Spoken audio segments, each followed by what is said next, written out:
Brazos Bend State Park, located just 50 minutes from downtown Houston, is a refuge for both humans and wildlife. A trip to Brazos Bend is an escape to the natural world without having to drive too far from the city. The park is one of the best places to watch the state mascot, the nine-banded armadillo, a cat-sized, armored, insect-eating mammal.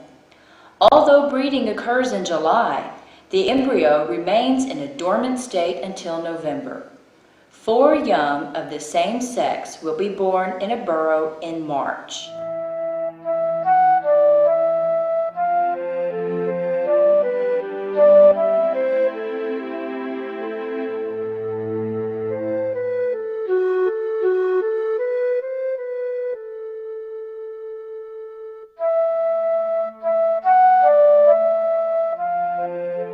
Mother raccoon can also give birth to 4 or 5 young in the spring. Raccoons inhabit hollow trees and logs and often use the ground burrows of other animals for raising their young or for sleeping during the coldest part of the winter months.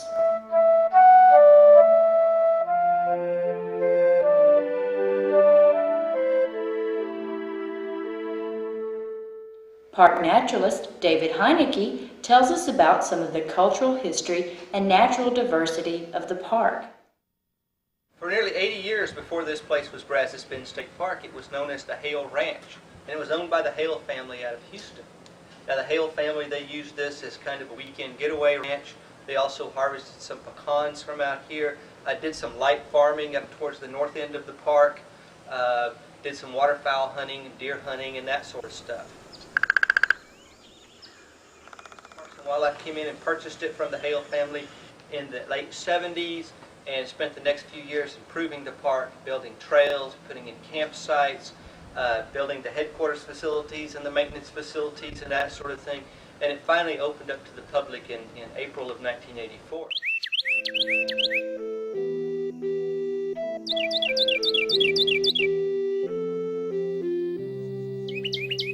Brazos Bend State Park is about 5,000 acres, which means it's a pretty good sized park for this part of the state. One of the really unique things about Brazos Bend State Park is that only about half the park is developed. The north edge of the park is left completely undeveloped, and that really means it's as much of a wildlife refuge as it is a state park. We have 3 very distinct, very unique ecosystems represented here. We have the coastal tallgrass prairie, we have bottomland forest ecosystem, and several different aquatic ecosystems that are made up of marshes and swamps and lakes and rivers and creeks. And anytime you get all these different ecosystems together wrapped up in this little package, the amount of diversity of wildlife is just incredible. We have almost 300 species of birds that have been documented here at the park, over 800 species of plants. And what's even more incredible is that all this diversity is located just 50 miles from the largest urban area in the southern U.S.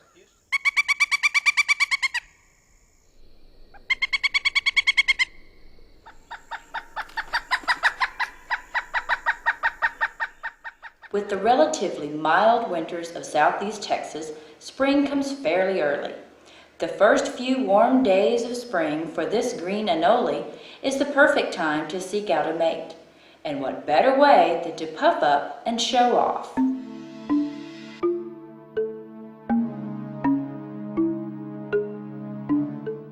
This cottonmouth, also referred to as a water moccasin, needs to warm up by basking in the sun before it can start the day.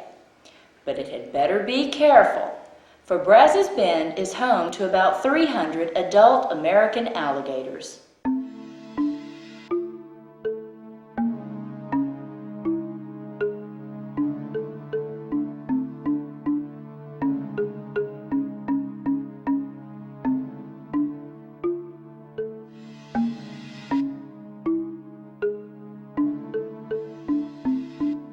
The broad-banded water snake is smaller in size than the cottonmouth. This one seems to have detected the scent of the alligator and decides to retreat.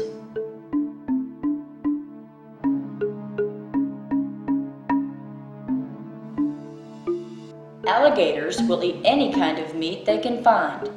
They are the dominant predators of the swamps of southeast Texas. Their diet includes many species such as snakes, birds, turtles, fish, and mammals, and even other smaller alligators. A cool spring morning over the warm water of the swamp creates a scene that seems to resemble the age of the dinosaurs.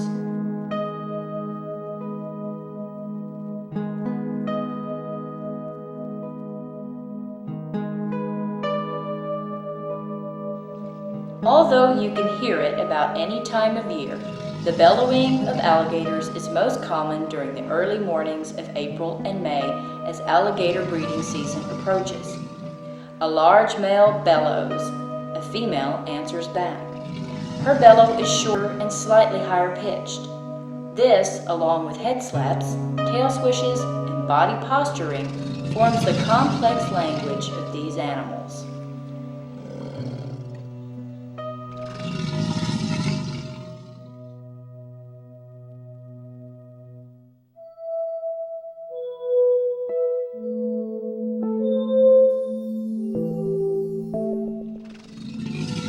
The bellow is also an incredible sight to behold as water dances as high as 6 inches above the animal's back. Alligator bellows allow a male to claim his territory as well as call in females for breeding.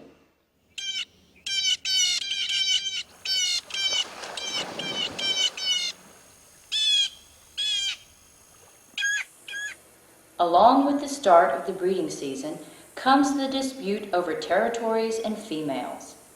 These encounters can turn violent, but normally one alligator quickly realizes he is outsized and retreats.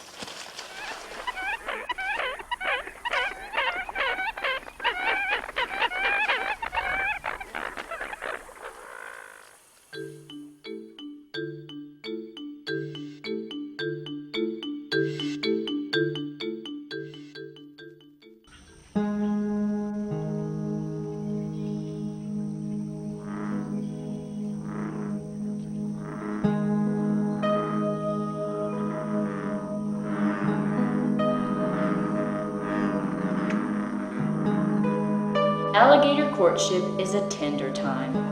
A male and a female can often be seen together for several days prior to breeding.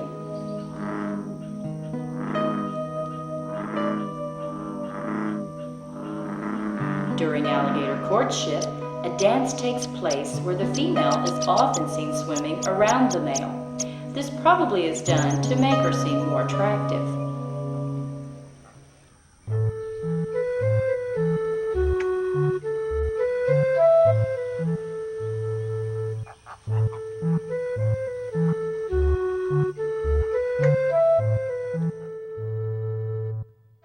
Breeding normally takes place in deep water, with both male and female partially submerged. However, it can also take place in shallow water.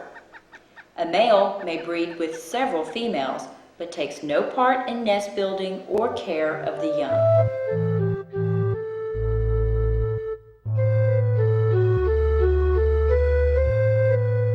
Keep in mind that alligators at Brazos Bend are wild, and they come and go wherever and whenever they choose.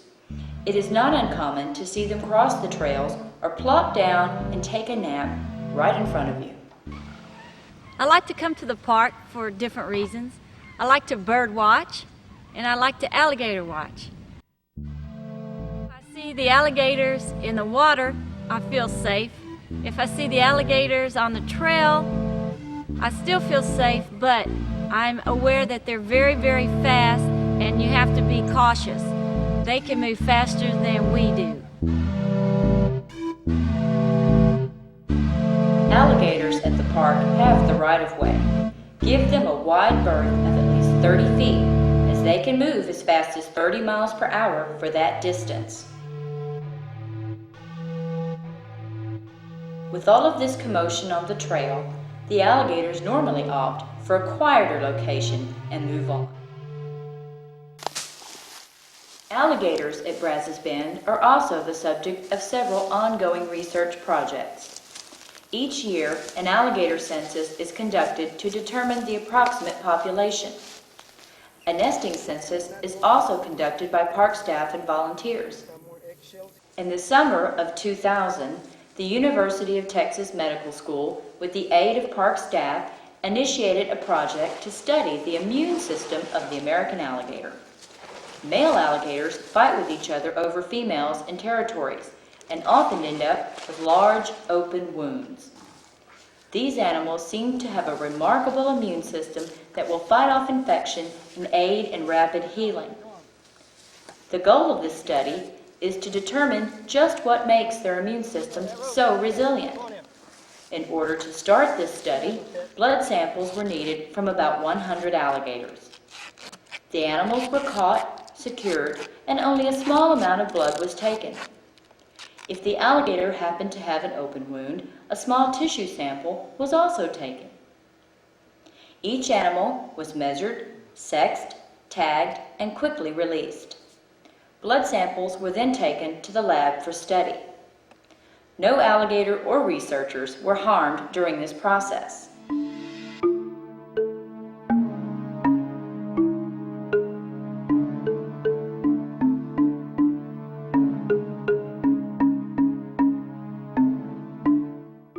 Being so closely located to Houston allows us to have lots of children come out here to the park.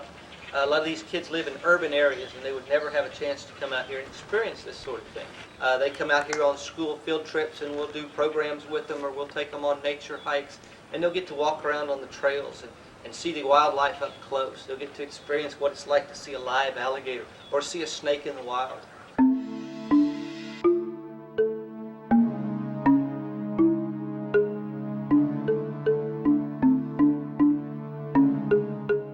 All the children are definitely more interested in the alligators. We've seen some huge ones today. We saw a gigantic alligator about 13 feet long back a little ways, and it was right next to the sides, and we had to go all the way off the trail to get around it. It was huge. Alligator watching is a favorite pastime with many visitors. Both old and young alike will count alligators or simply look for what they think is the largest one in the park.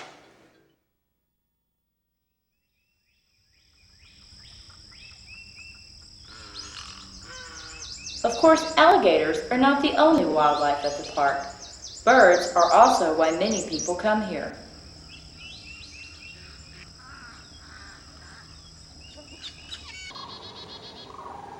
With almost 300 species of birds on the park checklist, Brazos Bend is a birdwatcher's paradise and photographer's heaven.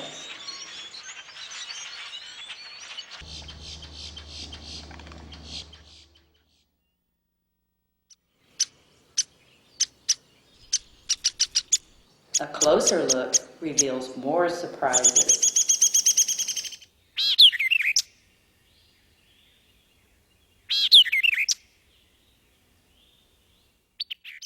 The song of the secretive white-eyed vireo is often heard, but sighting the bird can be difficult. Here, a mother feeds her young. Both parents help out with the feeding and care of the chicks.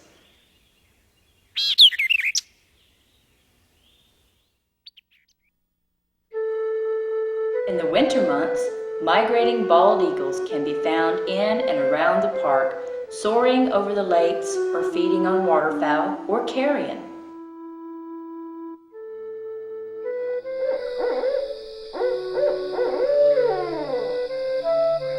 Almost no trip to the park is complete without hearing the rhythmic call of the barred owl, the most common owl in the area.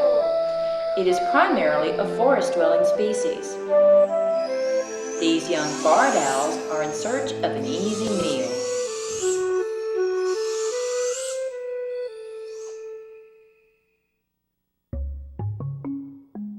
Far more experienced than these barred owlets is the white ibis. It searches under and around tree roots for aquatic insects, crustaceans, and minnows. The roseate spoonbills munch on small fish, insects, shellfish, shrimp, and other arthropods.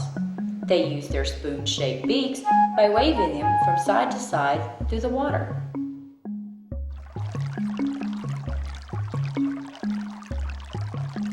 A favorite food of the great blue heron and other wading birds is the lesser siren. The lesser siren, which looks like an eel, is actually an amphibian. These very secretive and seldom seen salamanders are slippery and slimy, but can put up a real fight.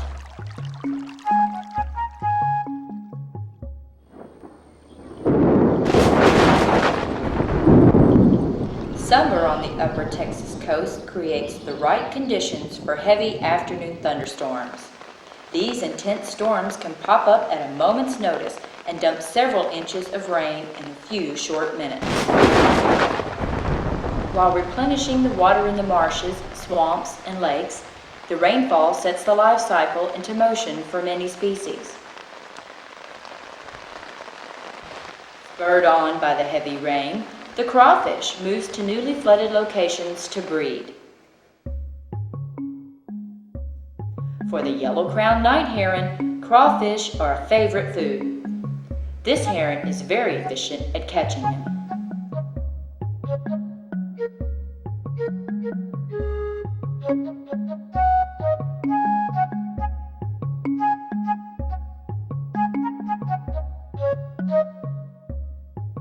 But the night herons aren't the only predators that the crawfish needs to watch out for.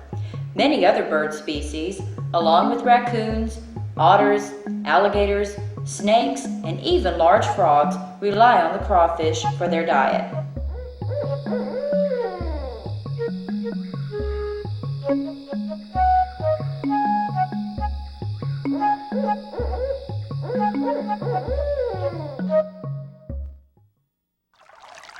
Periodically, flooding can occur and water can cover almost the entire park.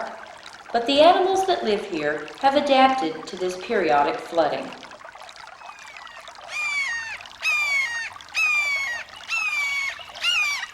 The swamp rabbit is accustomed to the water and is an excellent swimmer. It can even stay underwater for a few seconds to escape danger.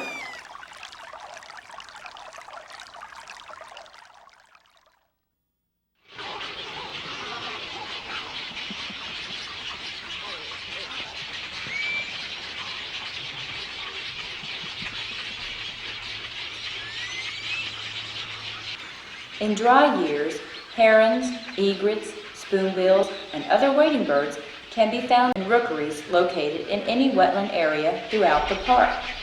Some of these rookeries have contained as many as 12,000 nests.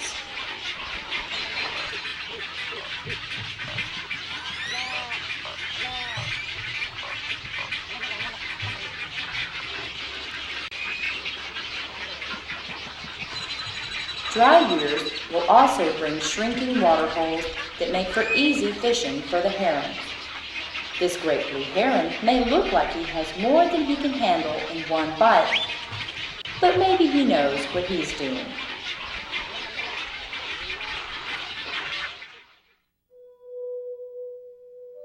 To survive the drought, alligators often dig holes in front of their dens. These holes, or wallows, retain water long after it has evaporated from all around. Alligator wallows are refuges for frogs, turtles, and fish who find enough water to survive.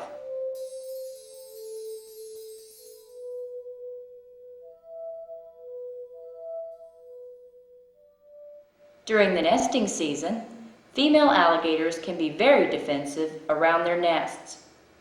There are many predators such as skunks, raccoons, coyotes, and feral hogs that would love to find an unguarded nest.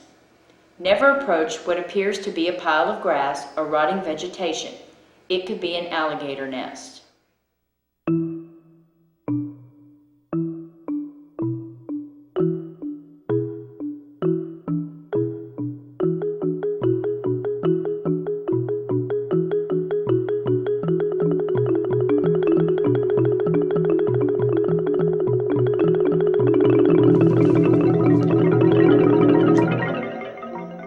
This raccoon was too careless.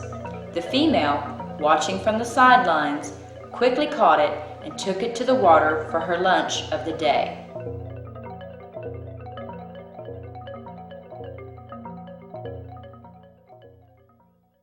By late August, the alligator eggs are ready to hatch.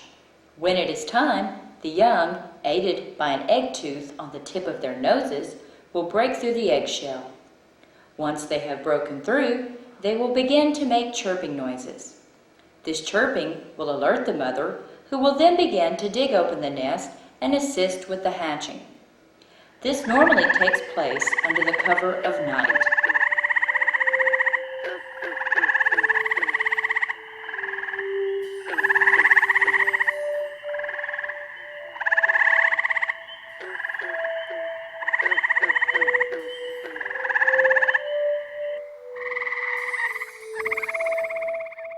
Some babies will escape the egg on their own, but not without a struggle.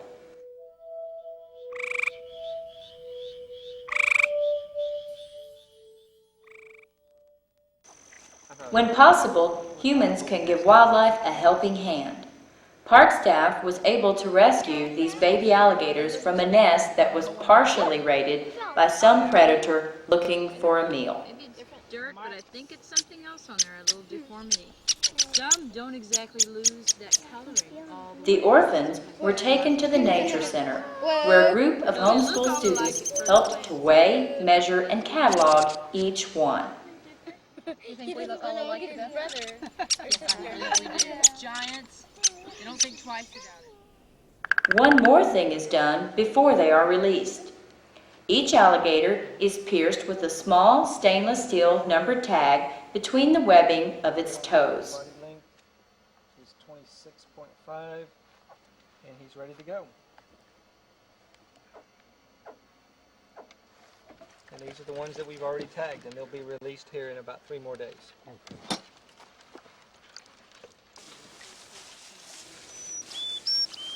Now the hatchlings are ready to be turned back into the wild. After locating a female alligator with babies, these hatchlings are turned over to her watchful eye. She doesn't seem to mind the sudden expansion of her family. Alligators and other crocodilians may be the only reptiles that display any maternal instinct. Hatchlings are on their own as far as hunting for food, but they are carefully guarded by the mother.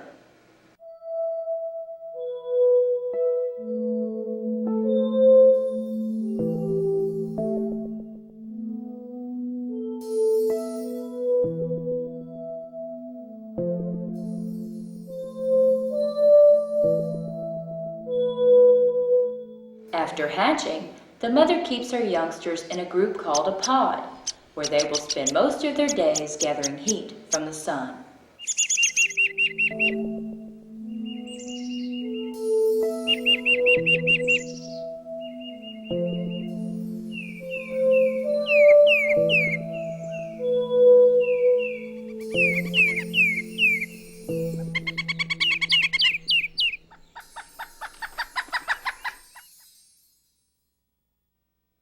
A few youngsters are kept in an aquarium at the Nature Center.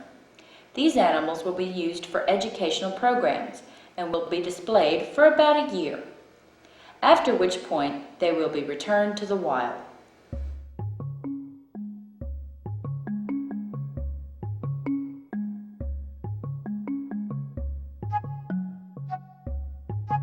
Life in the wild is very hazardous for hatchling alligators. It is important to stay as well hidden as possible. Their camouflaged markings hide them well. They may also chirp in unison, a signal to mom that danger is present. Hatchling alligators play an important role in the food chain and the balance of nature. In an average year, there may be 30 or more alligator nests in the park. Each one of these nests could produce 30 to 40 hatchlings. Imagine if all or even most of these hatchlings survive to adulthood. We would be up to our necks in alligators. Instead, hatchling alligators provide an important food source for many other animals. They are prey for wading birds, hawks and owls, river otters and raccoons, as well as large fish, snakes, and even turtles. Those lucky 2 or 3 in 100 alligators that survive get to avenge their siblings by feeding on those that ate their brothers and sisters.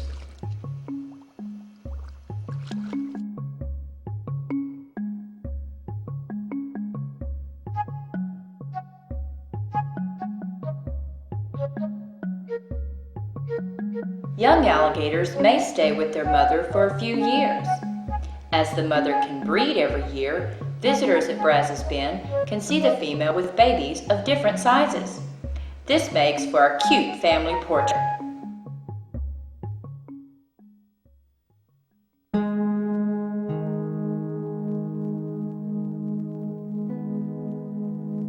Any time of the year, Brazos Bend State Park is a world of sounds and color, a place to relax, a world of beauty. Take any trail and you will discover sights that will amaze your eyes, a sight you can capture with your camera or just enjoy for the moment.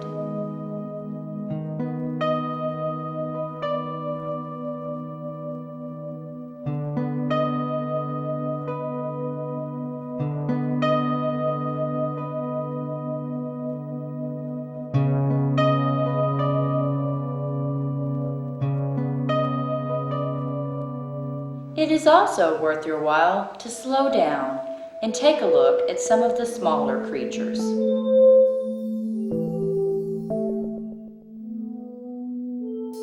In the hopes of catching a meal, this argiope spider carefully builds a new web. With the use of its back legs, the spider carefully places each strand of web.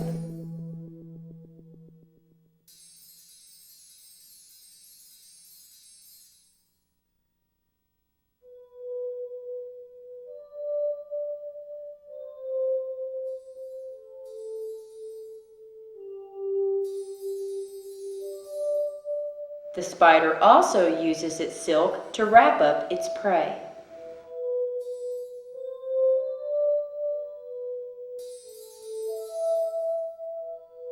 The golden silk spider, so named for the color of its silk, also secures its prey in much the same manner.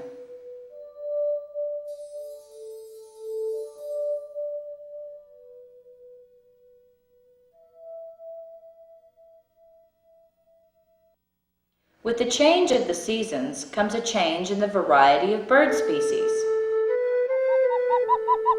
The pie-billed grebes and the black-bellied whistling ducks are year-round residents of the park.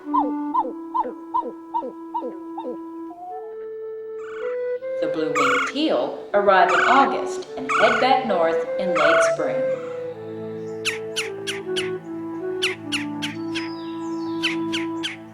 Most of the herons and egrets are full-time residents as well.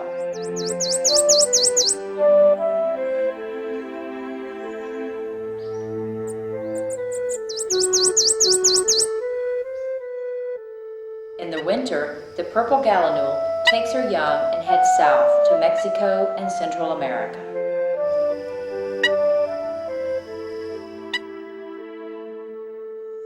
The roseate spoonbill will also be leaving in search of a warmer climate.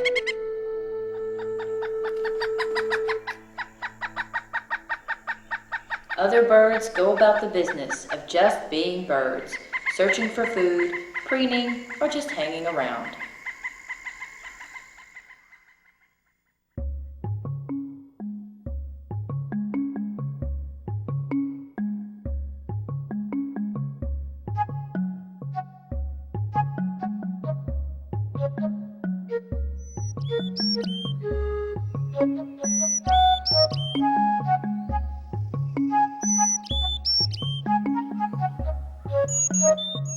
For some species, fall is time to pack away food for the coming winter. This gray squirrel hides seeds from the American lotus to get him through the winter. Another animal that is easily observed in the park is the white-tailed deer. All over the United States, deer populations are exploding. Habitat destruction and the loss of natural predators such as wolves are the main reasons. Brazos Bend is experiencing the same effect. Too many deer can damage the habitat by overbrowsing and eliminating small tree seedlings. Overpopulation can also lead to the spread of disease. Visitors are discouraged from feeding the deer in the park. It aids in the overpopulation of these animals in such a small area. During the rut in the fall season, bucks can be seen running with their noses to the ground as they chase after does for breeding.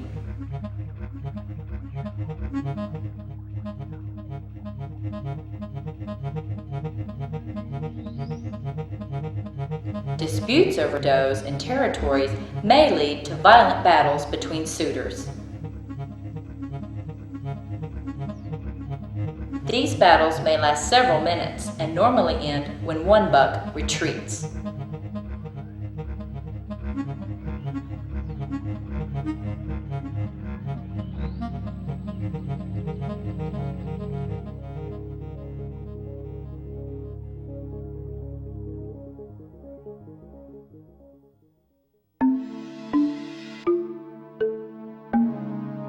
Another animal facing overpopulation is the feral hog. Considered a non-native species, feral hogs may be descendants of domestic pigs that have gone wild and bred with strains of wild European hogs that were imported to Texas as early as the 1600s. Since they are considered a nuisance animal, they are actively trapped to remove them from the park. Although they could be potentially dangerous, the feral hogs are very shy and are afraid of humans.